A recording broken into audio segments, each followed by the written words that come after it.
ನಾಡಿನ ಸರ್ವ ಜನತೆಗೆ ಬೆಳಕಿನ ಹಬ್ಬ ದೀಪಾವಳಿ ಹಬ್ಬದ ಹಾರ್ದಿಕ ಶುಭಾಶಯಗಳನ್ನು ಕೋರಿದ್ದಾರೆ ಶ್ರೀ ಅಶ್ಫಾಕ್ ಶೇಖ್, ಅಧ್ಯಕ್ಷರು, ನಗರಸಭೆ, ದಾಂಡೇಲಿ.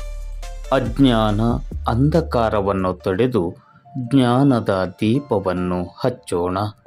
ದ್ವೇಷ ಅಸಮಾನತೆಯನ್ನು ಅಳಿಸಿ ಪ್ರೀತಿಯ ಜ್ಯೋತಿಯನ್ನು ಬೆಳಗಿಸೋಣ. ದೀಪಾವಳಿಯು ನಿಮ್ಮೆಲ್ಲರ ಸಂಕಷ್ಟಗಳನ್ನು ದೂರ ಮಾಡಿ ಪ್ರತಿದಿನವೂ ಪ್ರತಿಕ್ಷಣವೂ ಸಂತಸವನ್ನು ಹೊತ್ತು ತರಲಿ. ಪರಿಸರಕ್ಕೆ ಮಾರಕವಾದ ಪಟಾಕಿಗಳನ್ನು ತಿರಸ್ಕರಿಸೋಣ. ಪರಿಸರ ಸ್ನೇಹಿ ದೀಪಾವಳಿಯನ್ನು ನೀವೆಲ್ಲರೂ ಜೊತೆಯಾಗಿ ಆಚರಿಸೋಣ. ಮತ್ತೊಮ್ಮೆ ಮಗದೊಮ್ಮೆ ಸಮಸ್ತ ದಾಂಡೇಲಿಯ ಜನತೆಗೆ ದೀಪಗಳ ಹಬ್ಬ ದೀಪಾವಳಿಯ ಹಾರ್ದಿಕ ಶುಭಾಶಯಗಳನ್ನು ಕೋರಿದ್ದಾರೆ ಶ್ರೀ ಅಶ್ಫಾಕ್ ಶೇಖ್, ಅಧ್ಯಕ್ಷರು, ನಗರಸಭೆ, ದಾಂಡೇಲಿ.